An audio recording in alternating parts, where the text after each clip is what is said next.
You're listening to a special presentation from Night of the Living podcast, Zoned Out with Joe and Freddy, the Twilight Zone Revisited.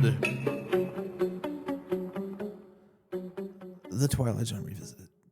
I love that you've kept that intro because that's my favorite intro now. It wasn't before, but it is now.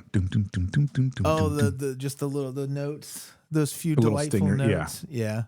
I'm like, I'm going to use this because it's concise. It's used so much that I hope it's okay that we use it. Yeah. That's the reasoning behind it, is that it's the snippet of all the themes that seem the most safe to use. There you go. So we're talking about the lateness of the hour, and we mentioned last episode, this is the transition temporarily from shooting on film for the Twilight Zone to shooting on video. Yeah. This originally aired December 2nd, 1960. It's the second of 4 episodes directed by Jack Smite. We already talked about The Lonely and The Night of the Meek. We haven't done 22 yet, I don't believe. Nope. If you want to hear more about him, The Lonely is the episode where we really got into his career. This one's written by Rod Serling, cast of 9, including Serling. We have Jaina, who is Dr. and Mrs. Lauren's daughter.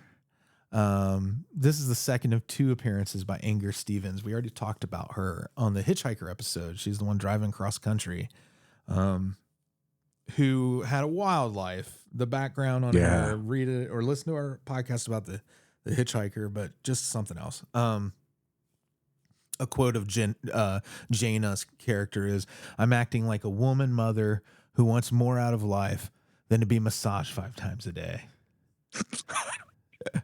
This episode, man, it's got some. I have a deep conspiracy theory on this episode, not about something else in the real world, but about what this episode actually is and what's happening that they couldn't show you, what they couldn't show you on TV in the 60s.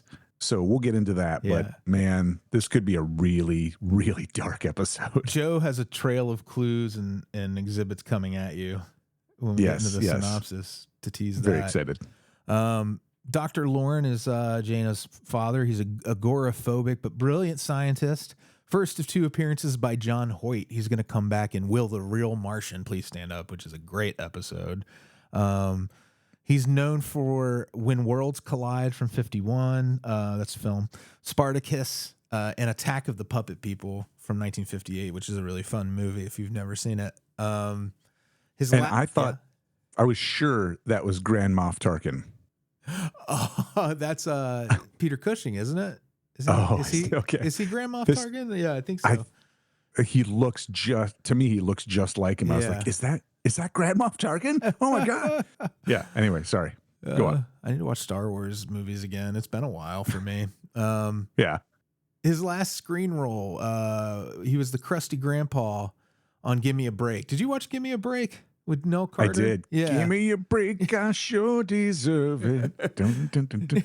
Oh, that show. It was a great show. Yeah. He was on there. It's from 1981, but that show lasted for quite a while. He was, the crusty grandpa. One of the very few actors to have appeared both on Star Trek and Battlestar Galactica, the original series of both of those. So that's a fun fact about good old John Hoyt. Sci-fi royalty. Yep. Mrs. Lauren, Dr. Lauren's pampered wife who gets massaged 5 times a day. Sounds fine to me. Second of 2 appearances by Irene Tedrow. She was in Walking Distance, so check that out if you want to hear more about her. Veteran actress. Robert the Butler, only appearance by Tom Palmer. Thomas Palmer, he's a character actor from Toronto who was in all kinds of television series, films. He was on Broadway. He was on The Young and the Restless, Days of Wine and Roses, and Joan of Lorraine. So he's a soap guy in a lot of his career. Then we have Nelda the Maid, The Legend of Nelda.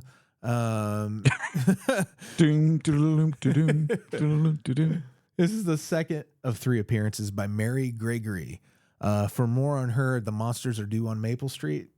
That would be the episode. Oh, go back. Got it. That. Yeah, she was one of the neighborhood there. We have Gretchen the cook. Again, a previous player on Twilight Zone, Doris Carnes, who was in What You Need, early episode, very, very early episode. Gretchen the cook, that's who I was just talking about. Jensen the handyman. This is the second appearance of Jason Johnson. He was also in The Monsters Are Due on Maple Street. So a little reunion for him and Mary Gregory. Nice. The episode. All right. This is the first of 6 shot on video, which we already talked about. And, I mentioned that the YouTube video again, I'll reiterate that, this channel Technology Connections on YouTube has a great, video explaining the difference between film and television, videography. It's really, really cool. So I would recommend checking that out. Before you watch the episode even would be good to know that going into it. I think you'll find it's pretty interesting. There's again, and also this episode's the first one I think with no credit for a cinematographer. Oh, interesting. Yeah. Yeah, as we talked about it last week, it's very jarring. That's the video versus film, so it's super different. Yeah, and I don't know why there's no credit. I mean, somebody had to be telling them how to frame stuff and light stuff and everything. You know what I mean? But no credit. Right. This was a Ampex videotape system they used for this. So it was huge. It was so big that they couldn't go drag it around and film on location at all. So that's why it all takes I was wondering. place. Yeah, on a set. Okay. Yeah. Interesting. Just and it's practical. those old video systems were giant cassettes, weren't they? Yeah, the cassettes themselves were really big, and the machine was really big. What they did, it would get up to 480 lines, I think, of resolution, which is standard definition at the time. And now you look at it 4K and beyond. I know some people aren't there like 8K TVs. Yeah, there are 8K. I think TV is 240 resolution, but 480 progressive is the standard for DVDs, and then 1080 progressive is the standard for Blu-rays, and then they get 4K Blu-rays, and now 8K Blu-rays, which is just bonkers. So the televisions of the time weren't even processing the 480 lines then. So you said, they were processing half of them basically. So that's what happens when they go in and they remaster these for Blu-ray and everything. Those episodes will only improve to a very small point. It'll only get as high as 480. It will never get higher. Whereas had they shot it on film and then they remastered them, they look beautiful. They'll have like every other episode except for the 6 that were shot on video look just better and better the more that they keep re-releasing them. It's so wild. Yeah. Yeah. But these are as good as they're going to get. The Lateness of the hour will never look better than it does now. I say that, but then AI might prove me wrong. Dialogue from this was used, and I listened to this album. It's really fun. This French surf rock band called Hawaii Samurai. The album's called The Shape of Surf to Come. It's really fun. If you like surf music, which I love. If you look closely at the closing credits there, of all the 6 videotaped episodes, at the end of each one, they show the main actors and then the part they played, like the cameo credits. In the rest of the season, that doesn't happen. It's just part of these videos for some reason. So it's like they were experimenting. I wonder if they didn't have enough, like they didn't want to waste the film on all the bit parts in the past or something, or I don't know. Maybe because it was cheaper doing video, they're like, all right, well, we'll give you credit now. But who knows? It was cheaper just to throw the cameo up because it was on tape. Right. Makes sense. The creation of the robots in this episode, spoiler alert, are you learned about halfway through. Yeah. Is that they're like it's very similar to A World of His Own, which was the season finale of season 1, correct? Where it's very much about a creator coping with their creations, which seems to be rattling around in Sterling's head a lot. Yeah. Well, I mean, he's creating this series, right? So makes sense that he's going to be a little bit obsessed with that idea, but the variations there's a lot on to the it. theme are so good. Totally. So, you ready to get into the meat of the plot then, Joe? Mm-hmm. All right. Oh boy, we're going to dig in deep on this one. We'll be right back. All right, Joe, let's get deep. Okay, so we open on a dark and stormy night, outside looking at a massive castle-like home, and suddenly clip to no rain sounds inside and a woman moaning in pleasure. And I was like, ooh, did the audio for this get messed up with a softcore porn movie from the 60s? Because she's moaning with joy, like she's really loving it. So that first clip, I thought that maybe this was an issue with the video, like they did the sound wrong or something. But there's reasons later why you go from being outside the house and hearing the storm and the thunder and the lightning and all this to inside the house and you hear nothing except moans. So we'll get to that later. Whenever I encounter something that is a clue for a future reveal, I'm going to say clue.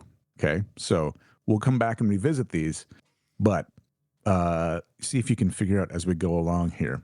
And, you know, if you've seen the episode, you know what I'm talking about. So we start out and we've got a young woman looking out the window, and you see it first from the outside as they've zoomed in. And then on the inside, she's got a large photo album. She walks to a man like in a study area, and he's reading in a chair, and she asks about a photo, which all of a sudden I was like, oh, is that Grand Moff Tarkin? And it totally was not. So, and then the young woman walks to an older woman who is being massaged by a maid, and who is she loving it? Yeah.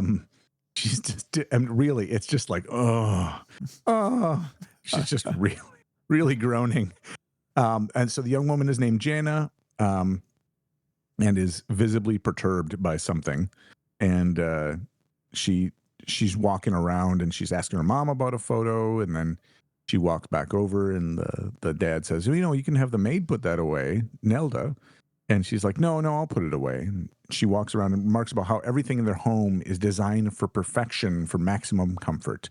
It's 72 degrees inside, and the fireplace is designed for maximum heat distribution or perfect heat distribution. The windows are sealed for perfect, you know, protection from the elements and sound isolation. And the bidet will make your bottom feel brand new. Yes. And so the stairs grasp your feet as you walk. No, it doesn't do that. But so in that they kind of explain the windows are so soundproof and so perfect that, you know, you don't hear any of the sound from the outside. Well, she's finding this all kind of disconcerting. She doesn't like it. She doesn't like the perfection of it that her father has engineered, Dr. Loren. Dr. Loren? I'll say Dr. Loren. And so she suggests that maybe they do something different today. You know, maybe let's go out for dinner, you know? And her dad walks up and is like, why would we want to go out for dinner?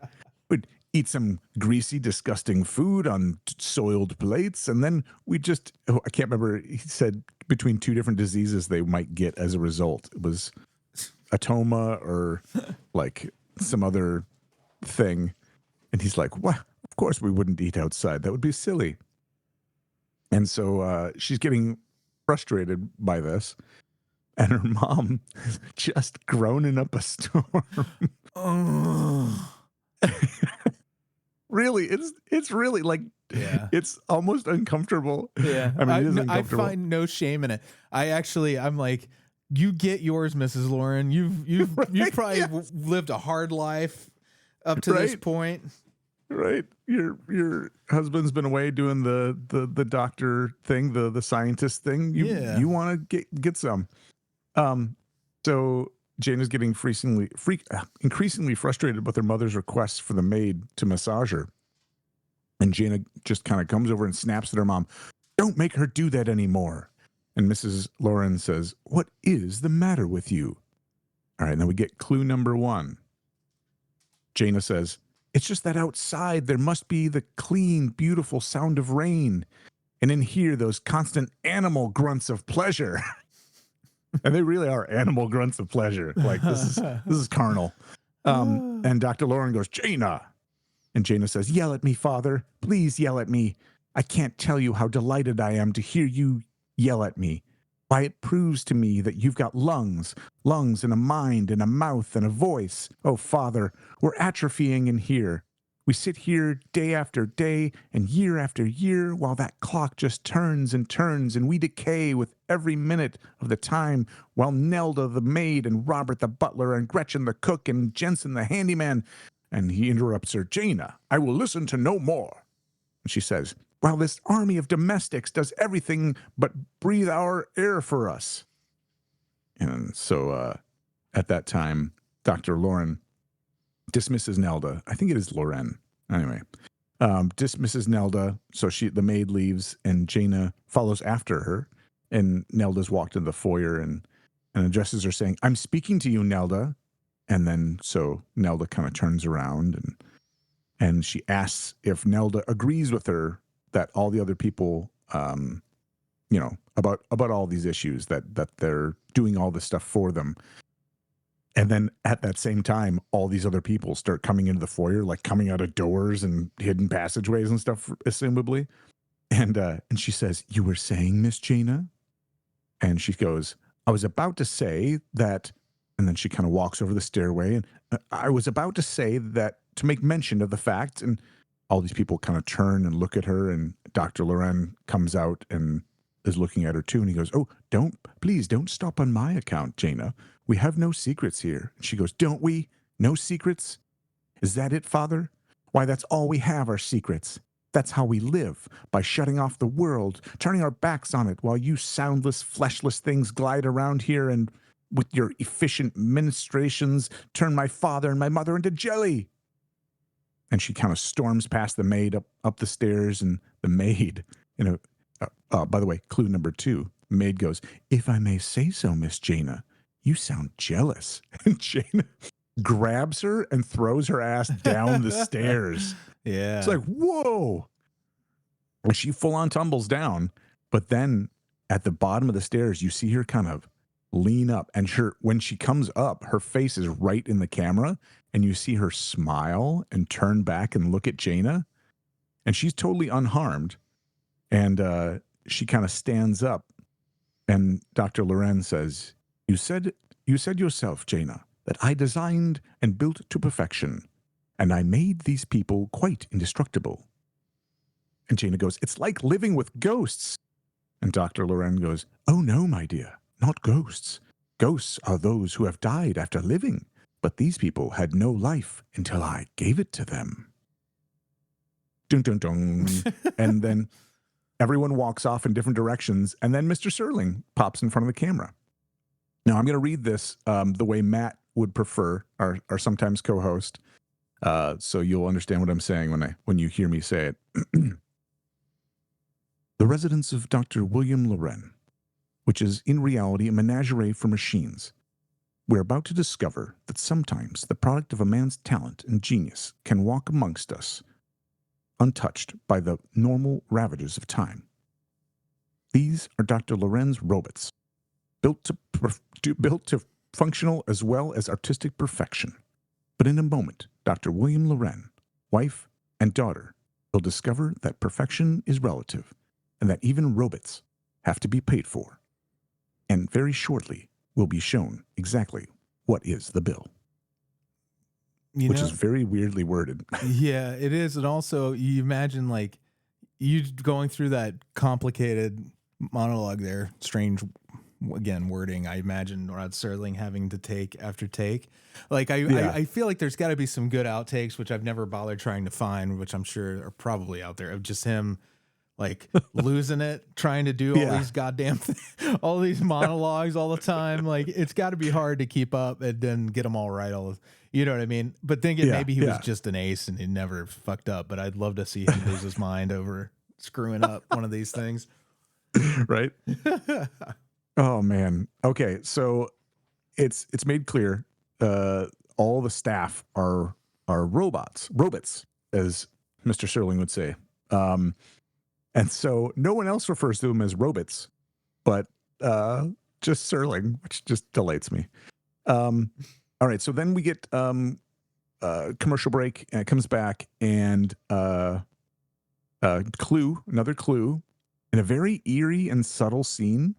We're back in the study, and Jaina's standing in the foreground, and Dr. Loren is in the background, and he's sitting down, and Robert, the butler, comes in, and Jaina is mouthing exactly what her dad and the butler say. So, like, her dad says something about taking a pipe. I think I'll have this tonight. And the butler replies, and the butler comes over and prepares the pipe and brings it to him. And you can watch, and it's not made like super obvious, but like she's mouthing exactly the words. So you get the idea. She's heard this hundreds of times, right? So she knows exactly what's going to happen. And then Robert leaves, and she doesn't even turn around. She's like, and he's like, "Oh, Robert." And she goes, "It's okay, Father. I'll light your pipe." So she knows exactly what's going to happen next. It's all very, very predictable. And so he comes over, and she lights his pipe, and he proposes. They talk, and she kind of plays dumb, and he starts lecturing her. And here's another clue. Dr. Loren says, "Suddenly, inexplicably, your mother and I find you unhappy. You're rebellious. Do you think that this pleases us, Jaina?" She says, "I don't know." And he goes, "I explained to you a long time ago why I did what I did, why I retired from the world, and why I built these people." And Jaina says, "What you've done to yourselves is an atrocity, but what you've done to me is even worse. You've turned me into a freak, an unsocial, unworldly, insulated freak." He says, Shall I tell you what else I've done for you, Jaina? I've kept you from harm. I've protected you against disease. And isolation in this 20th century is no crime. It's a service. I've signed you up for the Burger King Kids Club. I'm not a bad guy. It's a Frogut. Comes with a free Frogut. You, he continues, you've never had to look into the face of war, the face of poverty or prejudice. Well, you've been isolated with a bunch of white people, yes. With a bunch of isolated, yes. But what you think of as imprisonment just happens to be asylum and security. Yes, and survival. And she's like, asylum in a hothouse? Security in a mausoleum? Survival is survival as a vegetable survives. What you're becoming and what you're making me become. A vegetable. And she points to Nelda as she comes in. And so Nelda comes in and gives her dad a glass of milk, I think. Some white substance they in the drink cup. a lot of milk on the Twilight Zone.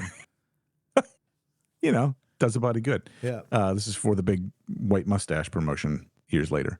And she comes around and gives Mrs. Loren some sort of a pill, and she's kind of babying her with it too. It's a little weird. She's like, "Now, ma'am, you need to take your pill." And then she takes it, and the robot goes, "There's a good girl." I was like, "Ooh, that's creepy." And the Mrs. Loren kind of chuckles and says, "That'll be all." And so as Nelda's leaving, Jaina again follows her out, calls her by name to stop her. She reaches over, takes a glass of water that was on the tray, pours it out on the floor in the foyer, and then smashes it. And immediately, I think it's Jensen, comes up and starts mopping up the mess. And so she's like, I don't know what that was about, but that's another clue to me. But that's a side clue, so we'll talk about all this later. Jaina comes back in the room and says, "Time is running out, Father. Instead of controlling, you're being controlled. Why? You're becoming dependent. You're both reaching a point where you won't be able to exist without them. Destroy them, Father. Get rid of them. Dismantle them." Another clue. Jaina, they're not just machines. Do you know how many thousands of hours I've spent in developing them and perfecting them? Do you realize how marvelously intricate they are? How scientifically precise? Not just arms and legs that move, Jaina. They're creatures. They have minds and wills. They have memory tracks, you see. I've given each of them a memory of his own, haven't I? And in the scope of things, I'm sorry, I just real quick. Yeah. The couple being the doctor, especially being older, it insinuates in a lot of ways that he could have made these robots 30 years ago and just been living this way that whole time. I thought that was really interesting. Well, and they give some clues to it later that they probably have. That was the case. And the way he talks about them is so scientist, You know, whenever you see a movie or all that sort of stuff where it's like scientists gone awry, they're so excited about the invention that they forget what they're doing. You know, Yeah. it's that moment of like, what have I done? You know, like they did with the atomic bomb and all that sort of stuff. I have become destroyer of worlds. Um, and so you get that vibe from him in this moment of like, no, don't you see? I had to create them. They're so fantastic. We have to keep them around. You know, it's like a little bit like, well, what? Well, really? So sorry. They continue. Mrs. Loren. So he says he finishes. They have memory tracks. You see, I've given each one of them a memory of his own, haven't I? He says to Mrs. Loren, and she says, yes. And he goes, and all of them can recount to you in detail everything that's happened to them since their early childhood. And they had no childhood. They were born just as you see them now, weren't they? And Mrs. Loren says, yes.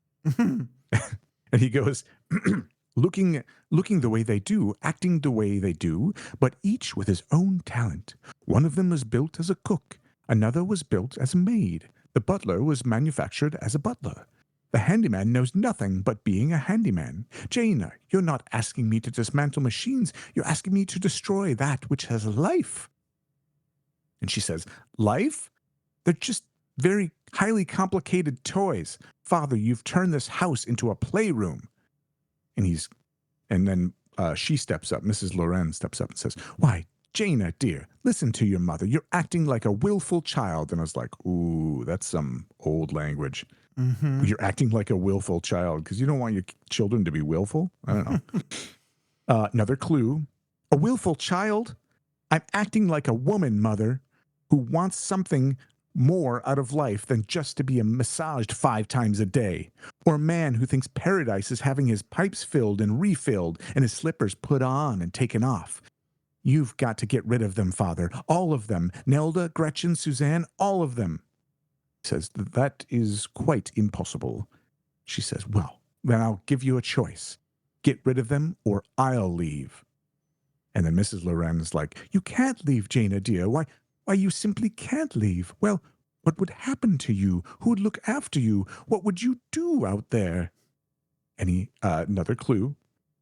I'd be with normal people, mother. People who live and work and then die. But I do it properly, the way God intended. Ooh. That's where I want to be, out there. I want my freedom. So she leaves out of the room into the foyer area. There's just so much dialogue in this episode. And then she gets chastened by all the robots as she leaves the room. Like they're all calling her out like, that was inappropriate. You suck. Not you suck, but like, you shouldn't do that, you know? And she gets sick of it and runs up the stairs and she calls them all jokes and walking record players. And I love that line. You're all walking record players. That's what you are. And he tells her she's making it very difficult for him to be patient, and then reminds him that she reminds him that the robots may be indestructible, but he isn't. She says robots, but you know, I'm doing that for Matt. You know, I've been watching the 1994 RoboCop TV series. You can stream it now. Yeah. It's ridiculous. It's really a mishmash of terrible stuff. But the CEO of OCP calls him RoboCop. RoboCop? RoboCop. I love that. Yeah. I love that. Pretty funny. RoboCop. RoboCop. RoboCop. So like with an A, RoboCop? Yeah, it kind of sounds like it's an Italian name or something. RoboCop. That's awesome. Murphy, we're going to call you RoboCop. The show's questionable. Yeah. But I So can't tear my eyes away. I've watched like 3 episodes of it and I'm like, why am I still doing this? I feel like they could make a whole show just of the commercials they showed. Yeah. On that. Oh, they're so terrible and good. They try to do it in the series. They try to do the funny newscast and the fake ads and cartoons and stuff. Okay. It's pretty ambitious for 94, but it's hit and miss. Kind of like, yeah. Anyways, sorry. Yeah. Didn't mean to distract. No. All good. All good. So then we go to another commercial break. And so it left on kind of an ominous note. Like she reminds him that while the robots are indestructible, he isn't. And all the kind of the robots kind of gather around him and Mrs. Loren, and they kind of hug each other. And I don't know if that was intended to imply like some possible menace from the robots, but it doesn't really pan out. So We come back from commercial break, and she's up in her room packing her things upstairs. And Dr. Loren comes in and explains that he's done what he did as much for her as for himself and Mrs. Loren. And Jaina tells him that she knows that. And he's like, so you won't leave? And she's like, oh no, I'm still leaving. and so he kind of turns to the side and he's like, okay, I'll do it. I'll do what you asked me to do right away. And so he goes downstairs and he calls Robert and is like, hey, Robert, I want you to get all the servants together and take them down to my workshop in the basement and stay there until I come down there. And then the robots actually start to protest a little bit, like, haven't I been a good butler? You know, has so many vibes of AI to me, of like, this is a possible future of like the robots going, hey, what did I do wrong? I've done nothing to displease you. Have you?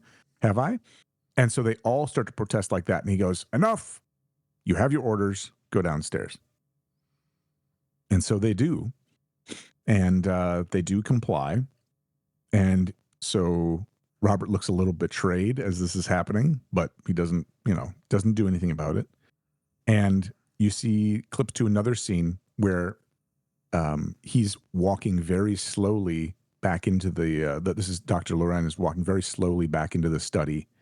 And he's got like his, like a surgical vest on, like a smock on. And he's like, it's done.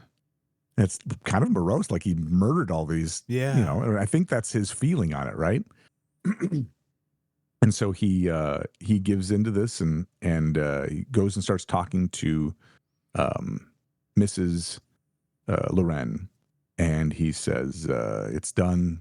It'll be difficult, at first. And she's like, I don't know what we'll do, without them. And he's like, it'll be hard at first. And she comes in and Jaina comes in and she's like, super Dr. excited. Loren, less talking and more rubbing these shoulders, Doc. I mean, somebody's got to hit these shoulder blades here. So get to it. And so she's super excited and she's like, oh, we're free from the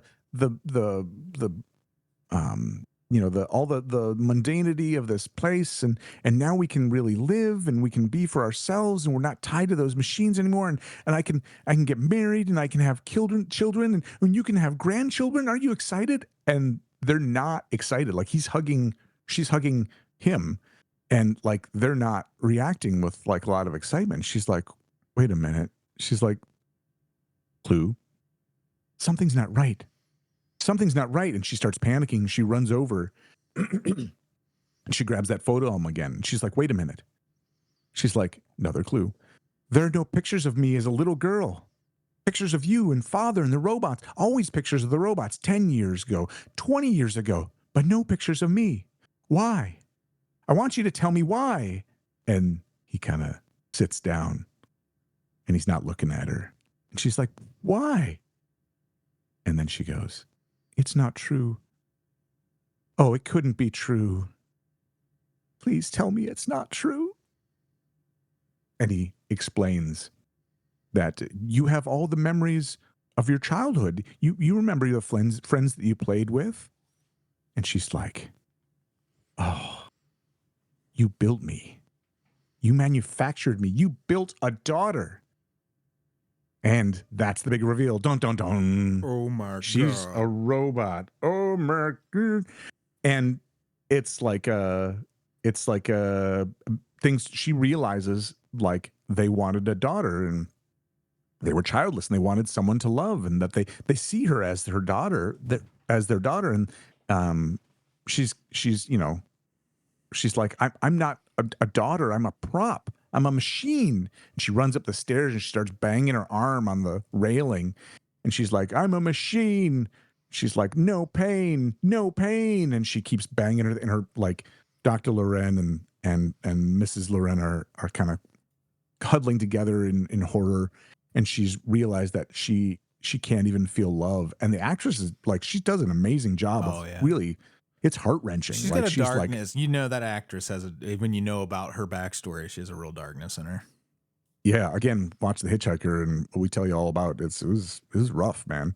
And so she really puts it in the performance. And then so she's kind of like sobbing on the stairs, and he starts kind of stepping towards the workroom, his workshop. And Mrs. Loren goes, "William, you couldn't." And he goes, No, I couldn't do anything like that. I couldn't stand not having her here anymore. I just couldn't stand that, right? And you're like, oh, like she was like, "Are you going to kill her?" And he's like, No, I'm not going to do that. So again, goes to like a fade out, and we see the outside of the house again. So just like the beginning, it's a dark and stormy night again. We clip to inside. Again, it's immediately silent, which is jarring.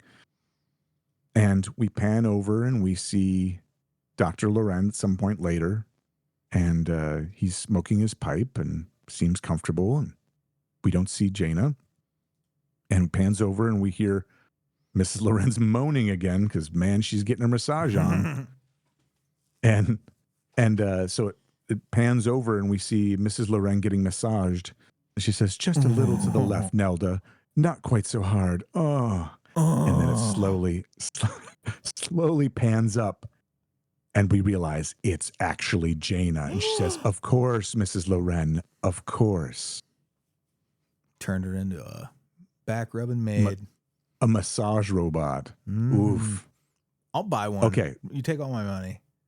So here's my theory, okay? We laid out all the clues. We realized that Jaina is a robot. And, you know, if you're watching this and you've seen a few sci-fi things, you might have come to that conclusion already. I figured it. I hadn't seen this in a while, and I figured it out pretty early. However, I think there's something much, much darker going on here, okay?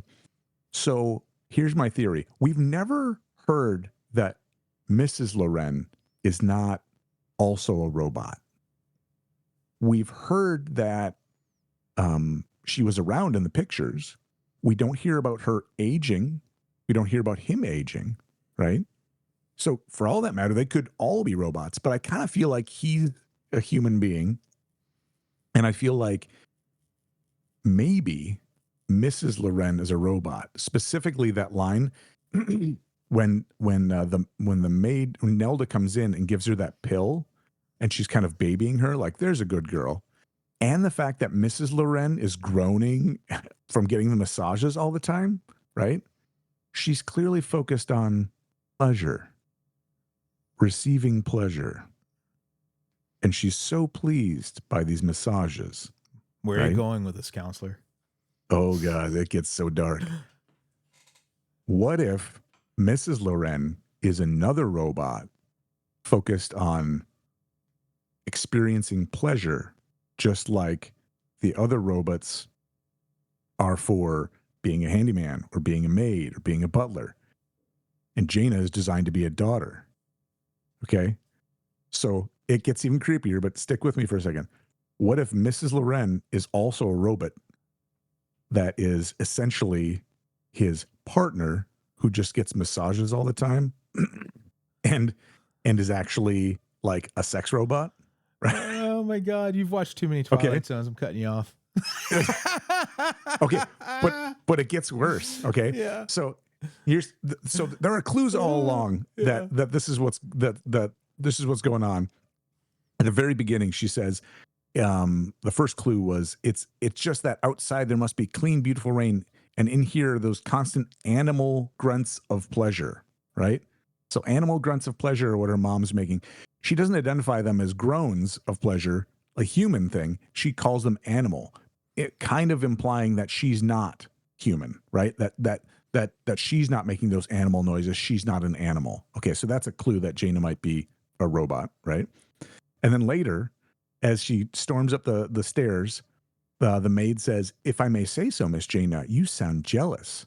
And I think there was a fight between Jaina as the daughter, as the favored robot, between her and the rest of the other robots, right? Because they have personalities. They're creatures. As the doctor said, he gave them life, right? I think that she's jealous that they enjoy the company of all the other robots. And she doesn't realize she's also a robot, at least not, on the top of her memory track. And so she's jealous of the interaction that they have. And so she's made up this story of like, well, we got to get rid of them so that I can be the only one. Okay.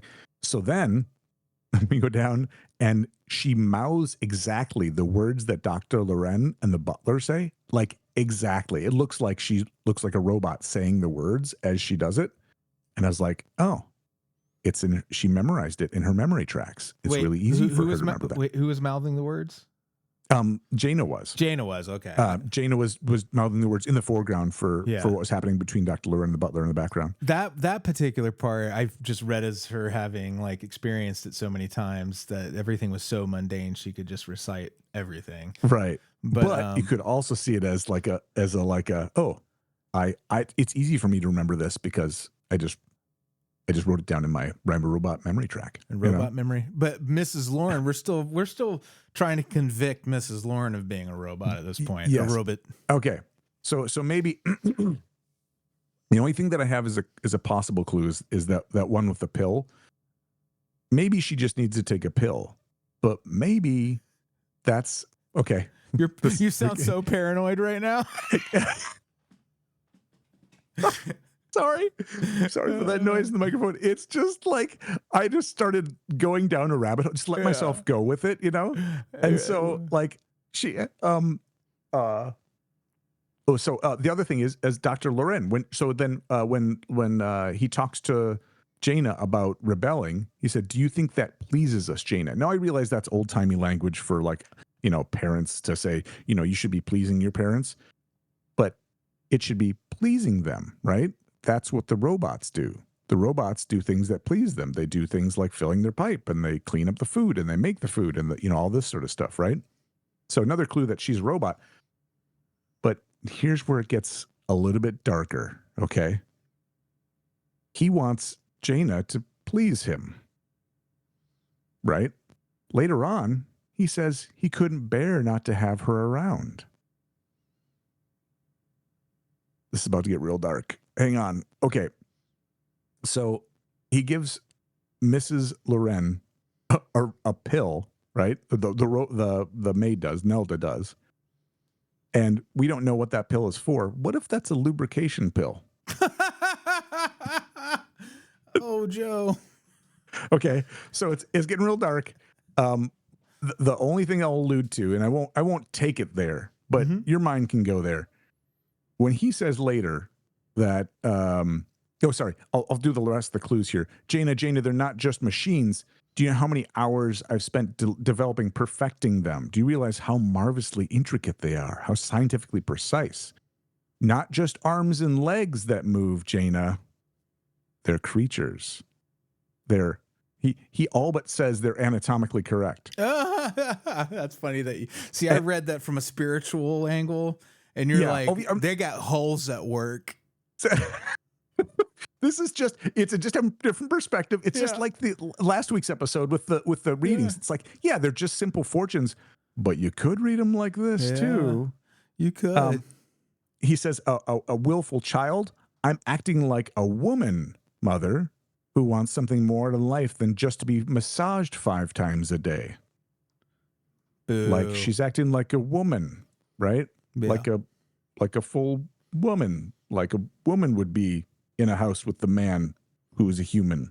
Oh man, even though of her screwing around with her not biological, but for all other intents and purposes, her father is really gross. Yes, that's the darkness. That's the place. And so at the very end, she's like, "I want to be with normal people, mother. She doesn't say, I want to be a normal person. She says, I want to be with normal people. She wants to do what normal people do. I want people who live and work and then die and then do it properly like God intended. That's where I want to be, out there. I want my freedom. She doesn't want to be in the house. I wouldn't want to be in the house with that creepy old dude." And then she realizes something's not right. So the theory is perhaps the reason he doesn't want her, he couldn't live without her, is that he's gotten used to her being there in a really gross, terrible sense. So this is, again, this could be, this is theory, this could be the darkest episode of the Twilight Zone. Or she just could be a robot and, then they erase her memory and make her a robot. That's the part that really disturbs me, though, the part that set me off on this weird spiral, is that they keep her around and make her the maid. It's like, Dark. that's, yeah, you don't care about her as your daughter. You just want another slave robot. So They must have just I don't know. realized after a minute that they were like, back rubs are better. Yeah, You know? right. Back rubs are better than a daughter who wants her freedom. Like, what the hell? So anyway, I still think, again, darkness aside, I really think that if nothing else, I think Mrs. Loren probably is also a robot, but we don't know that for sure. She's a robot. Anyway, we are left with Mr. Serling's voiceover at the end. Let this be the postscript. Should you be worn out by the rigors of competing in a very competitive world, if you're distraught from having to share your existence with the noises and neuroses of the 20th century, if you crave serenity but want it full-time and with no strings attached, get yourself a workroom in the basement, and then drop a note to Dr. and Mrs. William Loren. They're a childless couple who made comfort a life's work, and maybe there are a few do-it-yourself pamphlets still available in the Twilight Zone. Good stuff. Not one of the great episodes, but a pretty solid episode. And have you seen Servant? Or not Servant, Companion? No, neither of them. Servant was that a TV series? That was the TV series. I meant Companion, which deals with a lot of the similar themes as this episode. Kind of to see, how this whole theme has evolved. But Companion's very good. Gotcha. Recommend it. Interesting. If you like this episode, especially. I'm sorry. Go ahead. No, I was just going to say this reminded me of a lot of like they're developing actively robots to potentially do this stuff. They're doing the robot Olympics and all that stuff.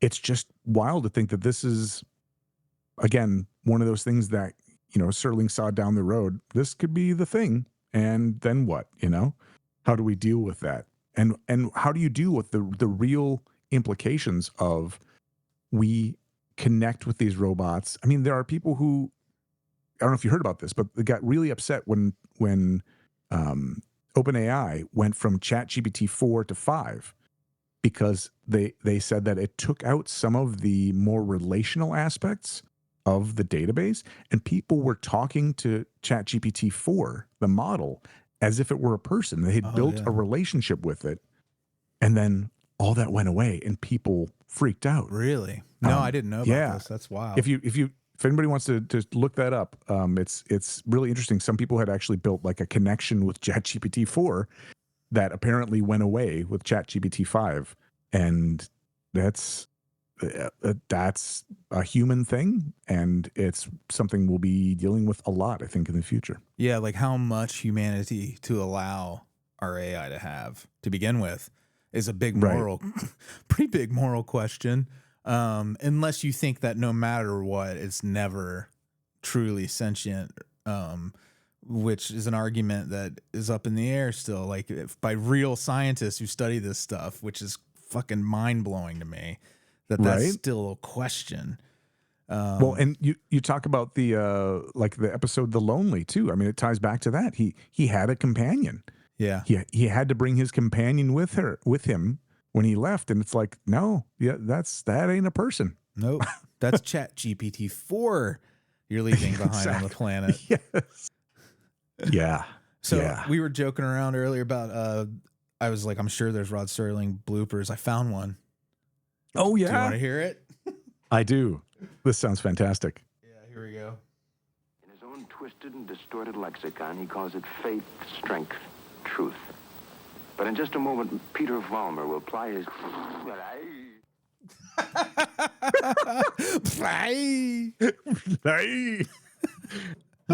That's awesome. There you go. There's more of them out there, but that one was just a nice little snippet. What I did love about this is it shows you in a different contrast what people actually looked like then. You know what I mean? You see the movie stuff and it's like, oh, that's a movie though, and you see something like this with its video and you're like, at that time on that day, that's what they look like. Yeah. And there's something about it that feels more real. It is Like, more real. And it's funny. It's more real, but it's also like, it's more real, but less satisfying. So like, I think that's like when The Hobbit came out in the high frame rate in the theater, where it was like, this is so immersive and real. But then after a while, I'm like, but it's not a movie anymore. It doesn't have the sheen of a movie.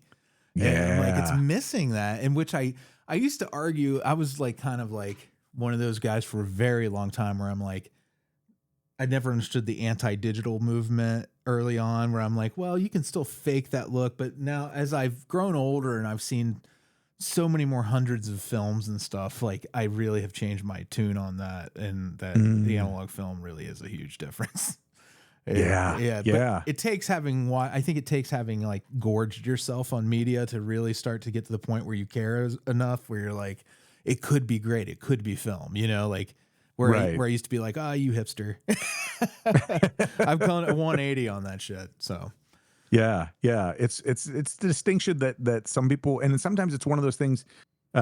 My girlfriend is an art teacher, and so we've gone to a lot of art museums together, and it's one of those things where it's like you start to realize, especially looking at any kind of art, you're like, I don't know why I like this, but I do. And you can actually find out a lot of times if you're really deep into it. You're like, oh, I can tell you why you like this. This curve is at this ratio. This line is this color. I mean, there's stuff that activates us like that. And it's different for different people. But it's so fascinating to me that you go deep enough and you start to realize, oh, that's why this triggers this feeling. And it might not be defined yet, but for a lot of that stuff, you can look at it and go, oh, that's why this makes me feel comfortable, and that makes me scared, and that makes me feel anxious, and all the things that trigger that. It's fascinating. It is really interesting. And not to get too deep into it, because I know this is a long episode, but like you were just saying, just to kind of reinforce that point, is I've always studied that with in relation art and music and film and all that. Like I read tons about that just to kind of wrap my head around why certain things appeal to me. And and that is exactly, there's a theory that we like those things too because the great artists happened to do them over and over again, because one was imitating the other, and then eventually it just became what we wanted because on some level we just expected it because it had been done so much, and that's what was making us comfortable, was like that familiarity with it. And that's why, like, when abstract artists would come out, like, at first people were like, that's just nonsense, like, they're like, until enough people agree that it's something special, and then it kind of starts to sink in that maybe they broke a rule and it's okay. But I love that sort of thing, like that kind of understanding like what the triggers are for that. It's wild how complex our brains are, and how much shit they retain. And I do believe in like generational DNA memories and stuff. So I think that has a lot to do with it.